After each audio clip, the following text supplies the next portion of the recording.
नमस्कार। Good morning. Good morning everyone. आप सब लोग कैसे हैं? उम्मीद करता हूँ कि आप सब अच्छे से होंगे।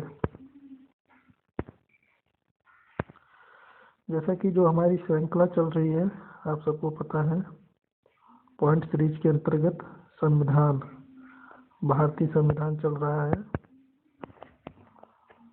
उसमें आर्टिकल्स 21 पर हम चर्चा करने वाले हैं।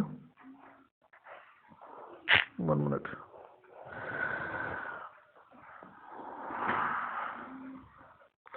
इसमें बहुत विस्तृत है, इसको इसीलिए मैंने सिंगल लिया है।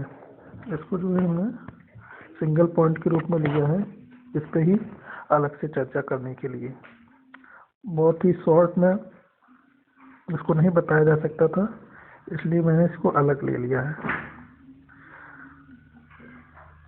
अनुच्छेद 21 में भारतीय संविधान का एक महत्वपूर्ण अनुच्छेद है। ये जो है, ऐसे मान के चलो, एक मूल है। इसमें जो संविधान का जीवन जीने का अधिकार का पूरा इसमें कॉन्सेप्ट दिया है, और ये धीरे धीरे ये गवर्नमेंट ऑफ संशोधन के द्वारा इसका विस्तार होता है। यह अनुच्छेद जीवन के व्यक्तिगत स्वतंत्रता के अधिकार को संरक्षित करता है।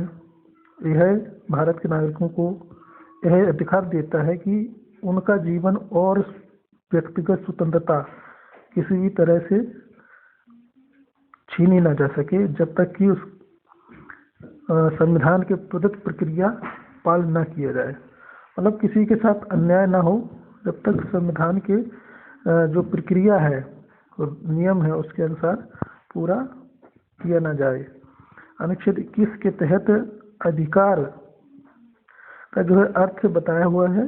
किसी व्यक्ति को उसके जीवन का अधिकार है, उसे मार डाला नहीं जा सकता जब तक कि कानून के अधिकार के अनुसार आवश्यक ना हो। मतलब किसी को फांसी की सजा अगर दी जाती है तो उसमें कानून के अंतर्गत ही दी जा सके, ऐसे किसी को भी अनायास नहीं दी जा सकती। पूरी प्रक्रिया होगी, पूरा उसका कोर्ट में उसको सजा घोषित होगी, इसके बाद ही उसे पूरी कानूनी प्रक्रिया के बाद किसी के जीवन के जीने का अधिकार को छीना जा सकता है। अनुच्छेद 21 के तहत व्यक्ति स्वतंत्रता के अधिकार का उसे बिना किसी उचित कारण के गिरफ्तार या हिरासत में नहीं लिया जा सकता है। ये अधिकार है। 21 एक मौलिक अधिकार है। यह अधिकार भारत के नागरिकों को दिए गए सबसे महत्वपूर्ण अधिकारों में से एक है। यह जो नागरिक का सबसे महत्वपूर्ण 21 जो आर्टिकल है, बहुत ही नागरिकों के लिए महत्वपूर्ण है। यह उनके जीवन को स्वतंत्रता और उनके जीवन में मतलब एक डिग्निटी उनको प्रदान करता है। आप सम्मान पूर्वक जी सकते हैं, रह सकते हैं। ये संविधान के 21 आर्टिकल के अंतर्गत हमें अधिकार दिया हुआ है। यह अधिकार नागरिकों को जीवन स्वतंत्रता की और रक्षा के लिए प्राप्त है। अब इसका महत्व हम समझ सकते हैं। यह अधिकार नागरिकों को अपने जीवन और स्वतंत्रता की रक्षा करने के लिए एक कानूनी आधार प्रदान करता है। यह लिखित पढ़त में है कि आदमी स्वतंत्र रह सकता है, उसकी इच्छा है। बस बात यह है कि वो किसी दूसरे को क्षति ना पहुंचाए। अभिव्यक्ति की स्वतंत्रता, जीने की स्वतंत्रता, ये सब तब तक ही अधिकार रहता है जब तक आप किसी दूसरे के अधिकारों का हनन ना करते हो या कानूनी प्रक्रिया से बाहर ना जा रहे हो। यह अधिकार नागरिकों को सरकार के अत्याचार से भी बचाता है। यह अधिकार नागरिकों को एक स्वतंत्र, अब सरकार के कैसे, जैसे कोई आज जैसे बीजेपी की सरकार है, कोई दूसरी पार्टी का व्यक्ति हो, तो ऐसा नहीं कि जिसकी सरकार है वो दूसरे को परेशान करेगा, भाई उसे भी जीने का अधिकार है, ऐसा संविधान में तय है। ये पहले से ही संविधान जो रचने वाले लोग थे, संविधान सभा थी, उनको पता था कि स्वतंत्रता के अधिकारों को छीना भी जा सकता है जो सत्ता में होगा। या कोई दूसरी पार्टी जब सत्ता में होगी तो दूसरी पार्टी वालों को परेशान करेगी।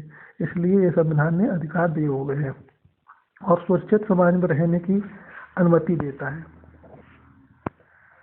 अनुच्छेद 21 की व्याख्या के अनुसार न्यायालयों में ने जीवन और व्यक्तिगत स्वतंत्रता के अधिकार को व्यापक रूप से परिभाषित किया है ना।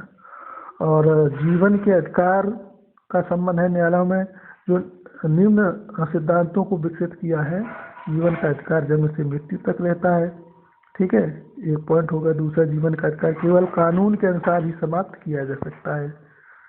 जीवन का अधिकार केवल ऐसे मामलों में समाप्त किया जा सकता है जहां यह आवश्यक हो, जैसे आत्मरक्षा या सार्वजनिक सुरक्षा के लिए। व्यक्तिगत स्वतंत्रता के अधिकार के संबंध में न्यायालयों ने निम्नलिखित सिद्धांतों को विकसित किया है।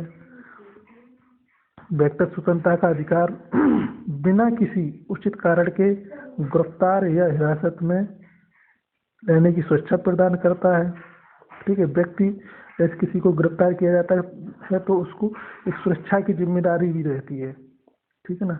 और उसे अन्य कानूनी सहायता के लिए अधिकार दिए जाते हैं गिरफ्तारी के बाद भी। व्यक्तिगत स्वतंत्रता का अधिकार नागरिकों को अपने घरों और कॉरपोरेट स्थानों पर शांति से रहने की अनुमति देता है। व्यक्तिगत स्वतंत्रता का अधिकार नागरिकों को अपने विचारों, विश्वासों और अभिव्यक्ति को स्वतंत्रता की रक्षा करता है। अब आप समझ सकते हैं कितना महत्वपूर्ण है यह किसी के जीवन के लिए।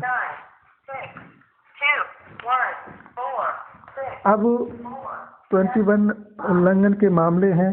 अनुच्छेद 21 के आमतौर पर तब होते हैं जब सरकार नागरिकों को बिना किसी उचित कारण के गिरफ्तार या हिरासत में लेती है। जब किसी को अकारण ही कोई कार्रवाई की जाती है, उसके अंतर्गत ये 21 उल्लंघन के अन्य उदाहरण भी दिए हुए हैं। उससे हम समझ सकते हैं किसी व्यक्ति को बिना किसी उचित कारण के मारा नहीं डाला जा सकता। किसी व्यक्ति को बिना किसी उचित कारण के उसके घर या कॉर्पोरेट स्थान पर उसे निकाल दिया जाना किसी व्यक्ति के विचारों या विश्वासों, व्यक्ति की स्वतंत्रता को प्रतिबंधित किया जाता है। अब इसे संरक्षण कौन प्रदान करता है, जो हम समझेंगे।